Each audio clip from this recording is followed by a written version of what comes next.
So this morning I'm joined by Freddie Hunt. So Freddie, it'd be remiss of me, I suppose, to start without asking, how you are and how you're getting on, I suppose, during this pandemic and this never-ending pandemic, I suppose, and how have you been keeping throughout it all?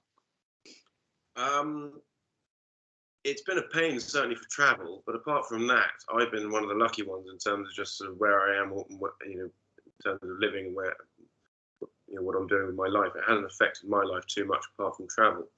Apart from building materials, I've been renovating a place. Obviously, building materials the expense of them has gone up a lot, but that's probably partly due to Brexit as well.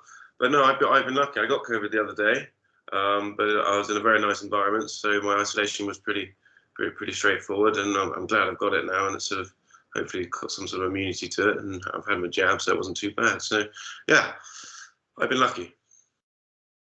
So I suppose moving on from that and leaving the world of COVID behind us for a couple of minutes, a lot of the people that I suppose look at these interviews would be from the motorsport background, and it's been predominantly with two wheels, and now we're kind of delving into the world of four wheels.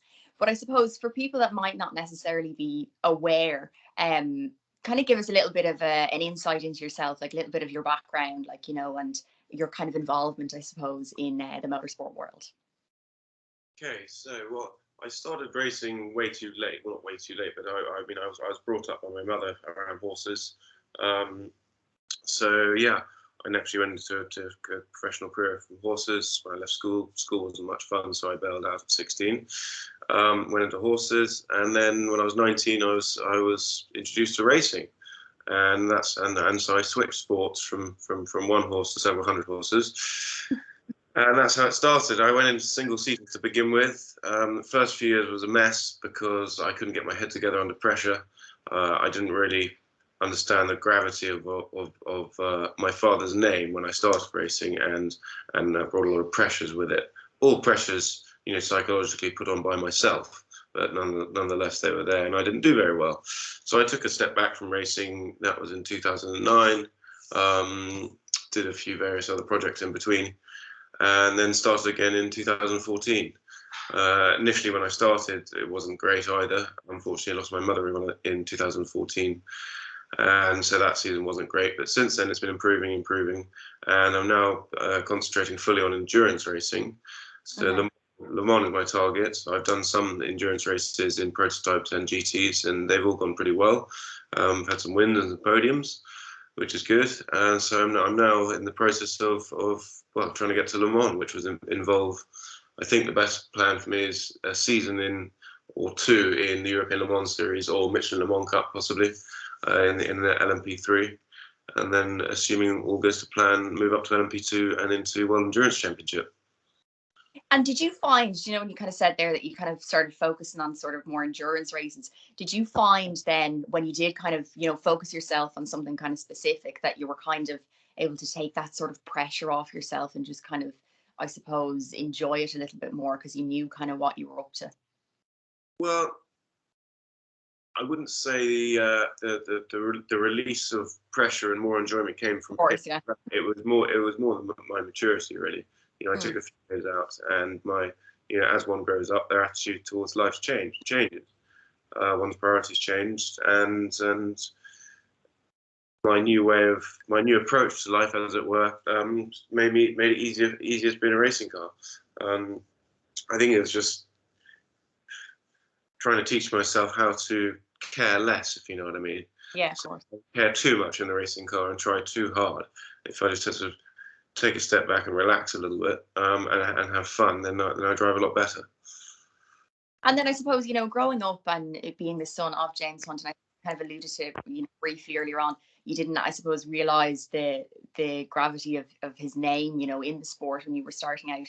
And I suppose just to go back a little bit, obviously, unfortunately, your father passed away when you were quite young. But do you kind of recall, going racing or motorsport back, with him or kind of in the family, or as you say, you kind of were brought up around horses? Was it predominantly horses, or was there an element, I suppose, of motorsport when you were young?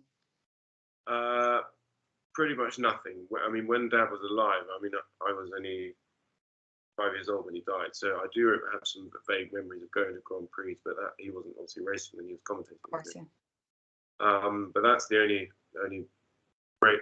That's the last race meeting I went to was with Dad, and then the next one I went to was with my uncle in 2006 when I decided that was the Walter Hayes Trophy at Silverstone. That was the first proper race meeting I went to since my father died. So in between, it was just horses and countryside and country pursuits. And I grew up as quite a sort of feral child, running around the woods and. Yeah, there was absolutely no racing at all. I mean, I remember when I started, I was so naive, I was so ignorant to motorsport that I didn't even realise that there was a difference between a road tyre and a racing tyre. That's how little my knowledge was. Right. So when they got in and asked me to drive a racing car, and by the way, when the first car I'd driven, I'd only had my road licence for a couple of weeks. And they sort of just jump in and drive it, and that's what I did. But I went quite quickly, and quicker than I was quicker than some people that have been driving for years. And I think that's what really may have started the pressure, of course. Because I knew I was quick, and other people knew I was quick. And then when I come to the race meeting when we got the official practice, everyone is expecting me to be quick. And all this pressure I put on myself, and then it all, of course, went pear-shaped. Of course. And I suppose, like, leading on from that, then, did you kind of feel like, being the son of James Hunt, when you were going to race meets and stuff, was there kind of a perception, towards you, or did you did kind of feel that sort of, I suppose, was it kind of a bit of a challenge for you? It wasn't, you weren't just some kind of, normal lad that no one had really heard of, coming to try and delve into the sport. You were kind of, I suppose, you were, you had the surname, so you were kind of, did you kind of feel that at all, or did you try and look past that? Well, no, absolutely. That's what I did feel, and that's what was so overwhelming for me. Prior to coming into racing, I'd never really had a camera pointed at me at all. I'd done one interview with the local press when I started playing polo. Just a tiny little article in the local paper saying Freddie, James Hunt's son's now playing at the local club. So I had no media experience whatsoever, and then I start racing, and I've got journalists queuing up to interview me and asking, and photos. People even asking me for autographs, and I didn't even realise I had a signature. I think I'd signed my signature once or twice at the bank before. Yeah. So it was it was an eye-opening experience, and quite frankly, it was overwhelming, and it showed in the race car. I mean, I wish, for God, I wish I could have started Mick Schumacher like he did. Yeah. The white helmet under a different name, and I should have done it that way. But although I do look terribly like my father, so I'm not sure if my disguise would have worked. Hindsight's a great thing as well, I suppose. But you raced Formula Ford obviously as well, and kind of Formula Ford, I suppose, is kind of nearly like seen as sort of a pathway into kind of progressing through the ranks, and the end goal, I suppose, being F1 one day maybe. When you did start, did you have any sort of grand plans, second time round, to do anything, I suppose? Do you have, like, do you envisage kind of an end goal, or are you just kind of relaxing and just seeing how it goes? Well, no, initially my goal was to get to Formula One, and mathematically it would have been possible. I mean, I was 2007 was my first season. Just for context, that was Lewis Hamilton's first season in Formula One. If I had the backing behind me, and that would have been a lot of money for a lot of testing and a driver coach, and evidently I would have needed a mental coach as well. Then it would have been. I think it would have been possible. I do believe I had the talent for it. But now I'm far too old for that, for getting to Formula One now. So that's why I've set my sights on Le Mans, and that is very much my target, to become a fully fledged professional endurance driver. I'd like to get paid to drive. So, but in order to do that, I need to start winning. I need to win some championships and become recognised. The frustrating thing is there are drivers out there which are slower than me, which don't have a name, who are getting paid to drive. That is frustrating. So, but I think I have this lingering reputation for crashing, which was from back in 2007, 2008. And the truth is, bar one contact I had at Monza last year, I haven't put a foot wrong in years. I haven't scratched a car in years, apart from one, and it was only a minor contact. but I think that reputation is still sort of lingering, that I'm maybe a little bit hot-headed. But no, and the endurance racing does suit me better rather than these sort of 20-minute, half an hour sprint races where you've got to make places. Yeah. These long 4 hours, 6 hours, 12 hours, 24-hour races, it's very much slow and steady wins the race kind of thing. Obviously, you still got to drive quick, but you've got to look after the car, and I think that whole sort of approach calms me down a little bit, and I can drive much more within my own limit and consistently. Of course. And I suppose, being so heavily involved in sport, like a lot of sports people, kind of motivation is a huge leverage for them to succeed. And I suppose for you to kind of achieve these goals, what would be your big motivator behind you, and what will kind of motivate you to get up in the morning and train as hard as you do, and, focus as much as you do for this end goal? Like, what's the big thing, that kind of drives you on? Well, it's as I said, to win Le Mans. That's my target. I know I'm capable of it. It's just getting the resources together, and all the other things a successful driver needs in place. You can't, obviously, you've got to have the money to pay for it all, but you've got to have the right teammates, the right car, you've got to choose the right team, and endurance racing, you kind of got to be in the right place at the right time. For example, not taken out by someone else, and not taking yourself out, obviously. Mm-hmm. But there's a lot to it. So that's focusing on all of that. That's my motivation, and that's why I find it easy to get up and go for a run in the morning, and after school I'll be going to the gym for doing weight training. But unfortunately, there's only so much fitness training one can do outside of a racing car. If you want to get race fit, you need to be in a racing car, and that costs a lot of money. Of course. And I suppose, just when you say about being in the racing car, like what, fitness wise, what are the main things that you kind of feel like you need to, obviously like your arms and stuff, but what are the main things that you would have to do to kind of be, that you could go out and race an endurance race and be relatively okay after it? What sort of training would you put in to ensure that? I mean, I'd be relatively okay now. I do 4 or 5 days a week cardio, either running or swimming, sometimes cycling, but it's not my favorite. And then the rest is sort of upper body strength training. It's a lot of core. I feel the first thing to get tired is sort of my shoulders and my arms around here. Where other drivers complain about their necks getting tired. I've never had that. I mean, I've never driven really high downforce cars, but even in the prototypes that I drive, a lot of the other drivers do a lot of neck exercises. But I don't seem to need to do that. So I've never had a problem with my neck, but it's sort of, all this area, my upper shoulders and back, and core strength. Of course. And I suppose moving on then from that kind of side of things, obviously things are progressing all the time. And one thing I suppose that's changed massively from, when your dad was back winning championships, is, social media and sort of social networks and that kind of side of things. What do you think of, the impact, I suppose, that social media has nowadays on kind of people in sport and sports people? Like, what would your kind of, pros and cons of it be? Like, do you think, there's a downside to it as well as, kind of it being, influential for a number of things, but there is definitely kind of a negative, I suppose, there as well. Well, yeah, I think we could go down a bit of a rabbit hole here. Social media definitely has its upsides, of course it does. Yeah. But there are the negative sides as well for mental health. It is a very addictive thing for these young kids. They get very upset and depressed subconsciously, but if they don't get enough likes, so I don't really want to go down talk about that, because I'm not an expert on it. But I am aware that phones are addictive. I've even found myself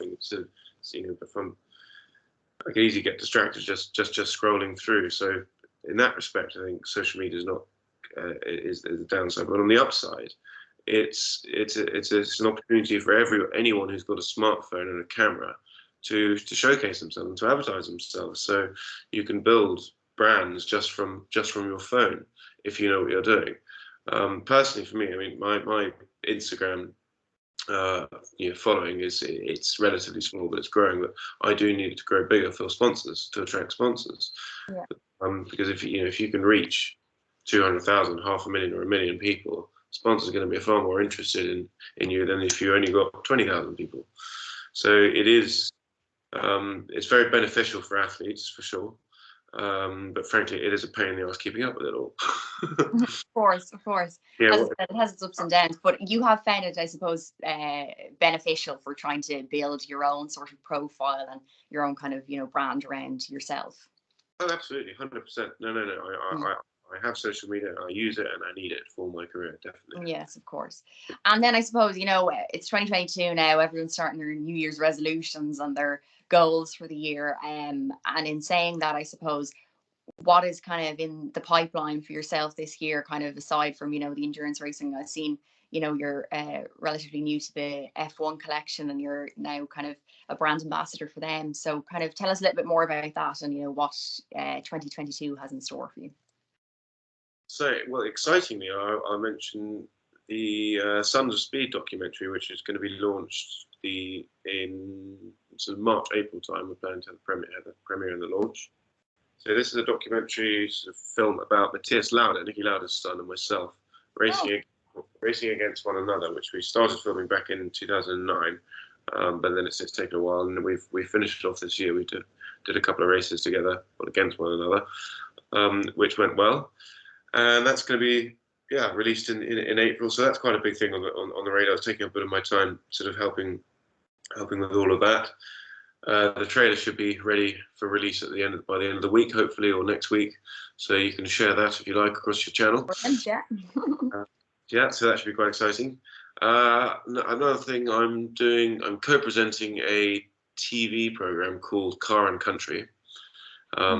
He said we may rename it once I'm on it because it might be a bit more interesting. But we've got the first shoots first week of February up in Scotland. Which should be fun. I think we're going up to near Inverness somewhere, and then the second episode will be shot in India, and then I think the plan is, or penciled in plan is, to go to Dubai later on in the year and shoot an episode there. Very exciting. Yeah. So apart from that, so I've got the racing. Obviously, my father's legacy. That's always continuous work, managing that with my brother, and the house that I bought a year ago, which I'm still renovating. Thanks, COVID. I suppose it'd be remiss then for me to kind of round up the interview without asking you. I know a lot of people kind of are always interested in getting people's opinions on this sort of thing. We've seen last year's very tight championship, in F1 at the end, Hamilton and Verstappen. I suppose going into 2022, who would your eye, I suppose, be kind of drawn to, or are you going to comment? Oh, no, I'll comment. As to who's going to win the championship, we have no idea, because the rules have changed so much. It could be Williams come out with the fastest car. It could be, you really don't know. I mean, statistically, it's likely it's going to be, the Mercedes, Ferrari, Red Bull, McLaren, I think will be the top 4 teams. I pray to God that they're all really, really close, because first time in a while, we've got 5 or 6, really elite special drivers on the grid all at once. Obviously, we've got Lewis, we've got Max, George Russell is extremely talented, Lando Norris is extremely talented, and then the 2 Ferrari drivers, Carlos and Charles, also very, very talented drivers. So if those cars are similar, if they can be within a tenth or two of each other, it's going to be it could be one of the most epic seasons we've seen ever. I mean, I think it will be wonderful. We just got to all pray that the cars are very close together. Of course. Well, it's sure going to be a very exciting season once again. So thank you so much, Freddie, for doing this morning and telling us kind of a brief sort of synopsis of your story and a little bit about your dad and growing up. And the best of luck for 2022. And we look forward to seeing your new documentary. Thank you. Yeah, looking forward to it.